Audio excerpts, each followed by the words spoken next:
Otep, cher Kamite, je vais faire un partage assez particulier aujourd'hui en ce qui concerne les faux miracles de certains pasteurs. Comment est-ce qu'on amadouille le peuple africain? Alors, observez la vidéo et je reviens tout juste après. It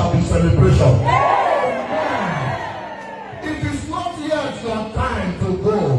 That is what God told me. And as I pray for you, what is his name? In the name of Jesus, Richard Ofiasoge, I command your life to be restored. Number two, Richard Ofiasoge, I command your life to be restored. Number three, Richard Ofiasoge, I command your life to be restored. As I pray, in the name of Jesus, I command this life to be restored. In the name of Jesus. Hallelujah.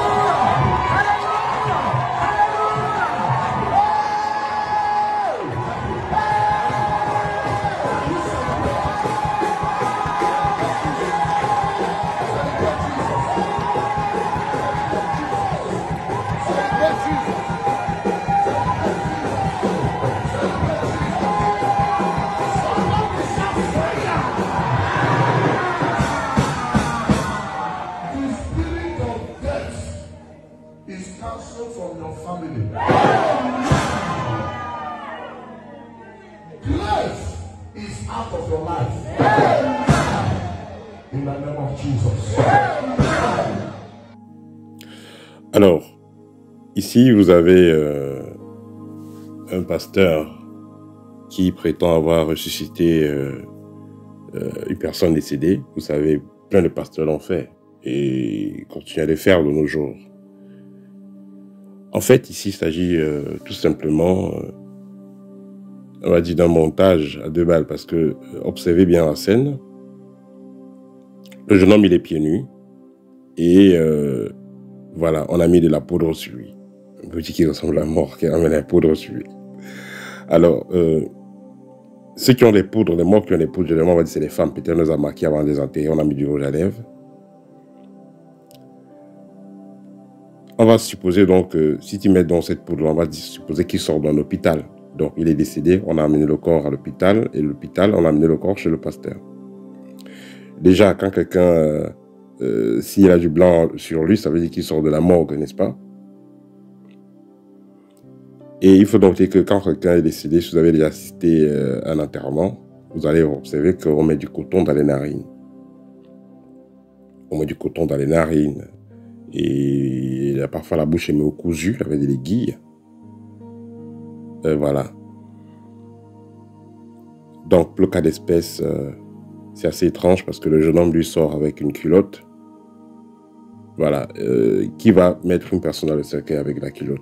Quand on met une personne dans le cercueil, ça veut dire que voilà, la direction finale c'est la tombe. Quand on met quelqu'un dans le cercueil, ça veut dire qu'on va l'enterrer. Est-ce qu'on va donc enterrer quelqu'un avec un t-shirt et une culotte? En temps normal, si c'est l'hôpital, service menstruel qu'il avait mis dans le cercueil, il allait falloir qu'il soit vêtu en veste ou alors avec un habit adéquat. Parce qu'il ne peut pas retrouver ses ancêtres. Comment il va aller retrouver ses ancêtres avec une culotte et un t-shirt? Moi, il faudrait qu'il soit habillé normalement. Alors, vous avez donc plusieurs pasteurs qui ont passé le temps à faire ça et les gens ne réfléchissent pas parce que justement, on a mis le cerveau dans la bouteille. Il y a plein qui sont envoûtés dans les églises avec les communions, avec les vins de messe, les communions, tout ce qu'ils mangent à l'église. C'est avec ça qu'on envoûte les gens aussi, avec des endroits de travailler, et puis ce qui fait que les gens vont accepter du n'importe quoi. Le tout ici n'est pas de dire que peut-être cette vidéo c'est un montage, disons c'est une vidéo juste de montage. Non, c'est ce qui se passe réellement. Ce que les pasteurs ont l'habitude de faire. Donc, prendre des acteurs qui vont venir faire comme si on les a ressuscités. Juste pour montrer qu'ils sont puissants et mieux amadouer les populations.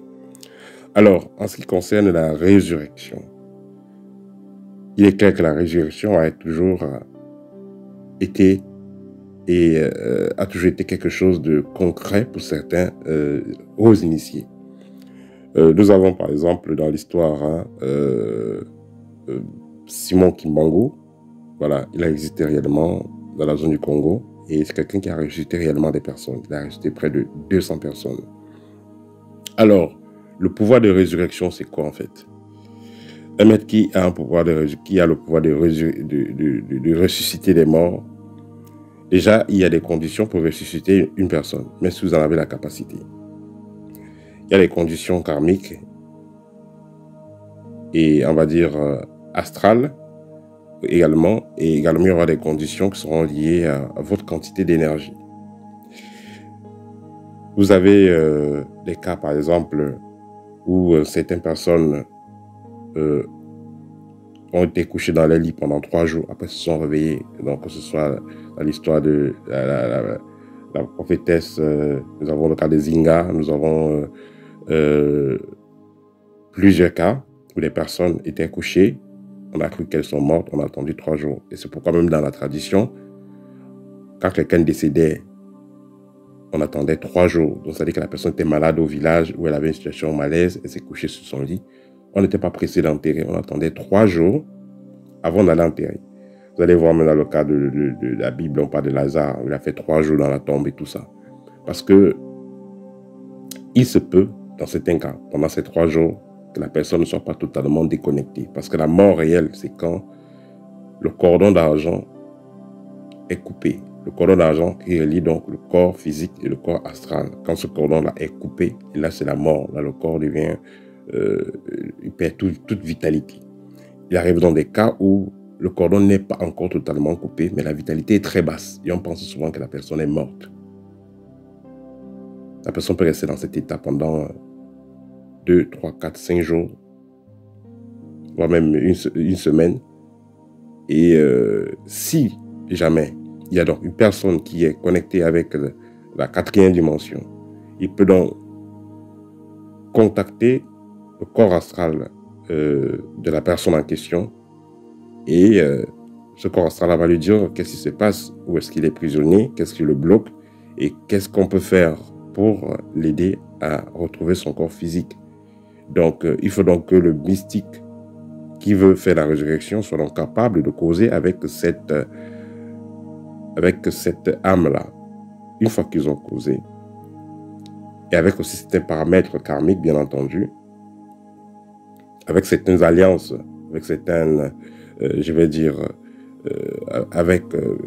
vu le parcours voilà, de la personne, parcours karmique, il pourra donc reconnecter ou alors revitaliser le cordon d'argent. Ce qui fait que automatiquement la personne va regagner son corps. Donc voilà comment se passe une résurrection normale. Pour le cas un cas concret, par exemple, vous avez un monsieur qui, par exemple, on l'a flatté pour qu'il entre dans une loge et il est entré, mais cependant, il n'a pas rempli les conditions et il n'a pas pris ce qu'on lui a demandé. Il n'a pas pris ce qu'on lui a donné, autant pour moi. Puisqu'il ne veut plus aller de l'avant, ces gens de la loge décident d'en finir avec lui et on lui fait une forme de paralysie et il est comme mort. Ils attendent donc que la famille croit qu'il est mort physiquement pour l'enterrer, pour qu'on le récupère. Cependant, la famille contacte un mystique et le mystique constate cela. Il vient, il parle avec cette personne, avec cette âme-là qui lui fait comprendre qu'elle est prisonnière, elle est bloquée. Voilà, elle est bloquée dans le 6e, 7e portail et qu'il manque un peu. Si rien n'est fait, elle sera amenée de l'autre côté. Mais cette âme dit qu'elle n'a rien fait et qu'elle n'est pas coupable. Le mystique donc vérifie l'histoire, il voit que c'est vrai et il fait donc la reconnexion, il revitalise ce cordon et il fait un bouclier autour de la personne et la personne revient. Donc voilà comment les choses se passent. Donc si un pasteur prétend ressusciter, il va faire plusieurs fois. Parce qu'on va l'amener constamment des personnes. Il va le faire plusieurs fois. Ça ne sera plus une histoire que, voilà. Parce que celui-ci, il dit qu'il a ressuscité. Ok, d'accord. Qu'on amène donc encore d'autres personnes, qu'on amène dans d'autres cas, et qu'on amène une dizaine de cas. Voilà. Sur les 10 cas, il y a au moins un cas qui pourra ressuscité. Vous allez voir quelqu'un donc qui est pasteur, mais dans toute sa carrière, il n'a que ressuscité une seule personne. Voilà, il faudra se poser des questions. Si c'est un ressusciteur, ok. Il ressuscite alors plusieurs. Voilà, tout simplement. Parce que vous avez le cas de Simon Kibango et de d'autres, mais le plus populaire, c'est le cas de Simon Kibango. Lui, il a ressuscité près de 200 personnes. Voilà. Ça, c'était le petit partage que je voulais faire avec vous en ce qui concerne la résurrection. La résurrection mystique. Voilà. Au TEP et à très bientôt.